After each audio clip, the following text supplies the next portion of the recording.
Outside the Box Reviews. Stay away from this review unless you're tired of living. Today we're looking at the McFarlane Movie Maniacs Wave 2 Pumpkinhead figure. Pumpkinhead is another one of those entries similar to John Carpenter's The Thing, similar to, heck, a lot of random crap that makes me miss the early 2000s when it came to horror figures being produced. These days, with the price of plastic, the price of labor, the price of everything going up, it's a lot riskier to go with an obscure character in a figure line, and usually, you see on NECA's end, they're usually doing a bunch of repaints in order to support that one random new figure. But back when things were a lot cheaper to produce, McFarlane could give us stuff like this, a figure from a kind of cult movie. So let's see how they do with it. Just like all early entries in McFarlane's Movie Maniacs line, we get the full-on movie poster display. Movie Maniacs covered in skulls, nice paint job and wash. Poster for Pumpkinhead, which is a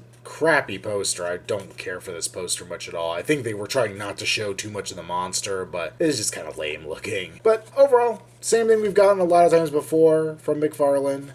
And this was cool for a while. They stopped making them as big and robust and started giving us little skimpy versions of it, which I liked a lot less. But I think this is a pretty cool thing to have displayed behind your figure, especially being kind of the originators of these horror figures in this scale. It's kind of a cool way to really tie it back to the movie it's from. And that way, you have this on the shelf behind Pumpkinhead. Probably aren't going to have people asking you what the hell's up with that weird-looking alien. As for Pumpkinhead himself, I think the sculpt on this figure is actually really well done. McFarlane usually does have decent sculpts, especially at least for the time. See a lot of great sculpted detail in the head, all the little veins and kind of crevices and cracks in there. His sharp teeth sticking out, even though his mouth looks a little lopsided almost. His eyes look pretty cool. Some nice detail there, the big shoulder kind of sticky-outy parts, all the weird kind of musculature and bones going on with this creature. Really cool looking spine in the back. And I love how the skin looks like it's stretched across everything back here. Large arms, you see veins running through it. Nice texture to the skin as well. Long, creepy looking hands with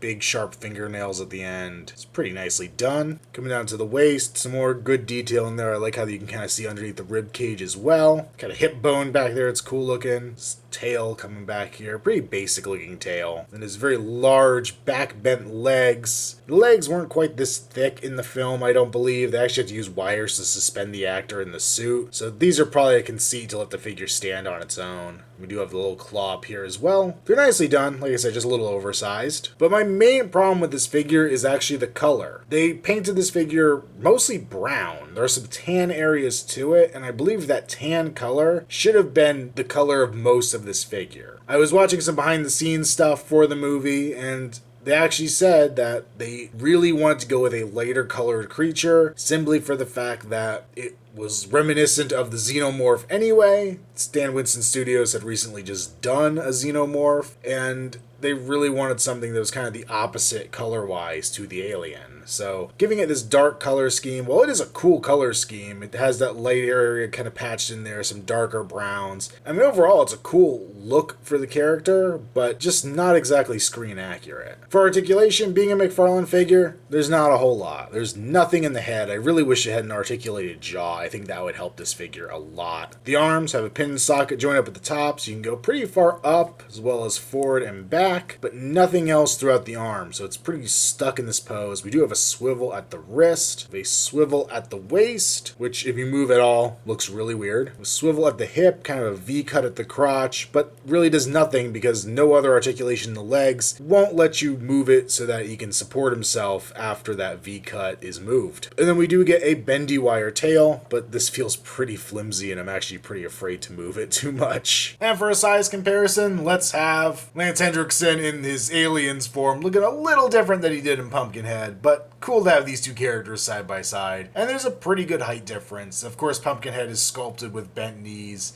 and kind of a hunched down back, so you can't really stand him up to his full height, but he's close to what he would have been in the movie. Probably not quite as tall, but he was really tall in that movie. And overall, it's a decent figure. It's actually a very stereotypical Movie Maniacs figure. It has a solid sculpt to it. The paint's not great, and the articulation's crap. But this is a figure that, when it came out, sold for probably about $10, and he's a tall figure. So you were getting a lot of plastic for your price point. And even now, he's not too expensive. He hasn't gone up too much, probably because of the cult factor of this movie and not exactly being a super well-known quantity, even though it's had 8 billion sequels and Pumpkinhead starred in a freaking Raisin Bran commercial. Don't believe me? Look it up. After that, look up the Aliens 3 Pepsi commercial. But I'm gonna give Pumpkinhead a very weak recommend. He's not spectacular, but he's not bad enough to not recommend him. I would have wished for a little more. Didn't quite get it here. Now, another company has tackled Pumpkinhead. Soda Toys did a giant-sized one. I don't think I've ever even seen that one in person, but from what I've seen on the packaging images, it actually looks like it might be a little more movie accurate than this McFarlane version. Make sure you check me out on Instagram, username Outside the Box Reviews. Also check me out on Facebook, link below. And until next time, this has been our Outside the Box Reviews. Stay tuned for more to come.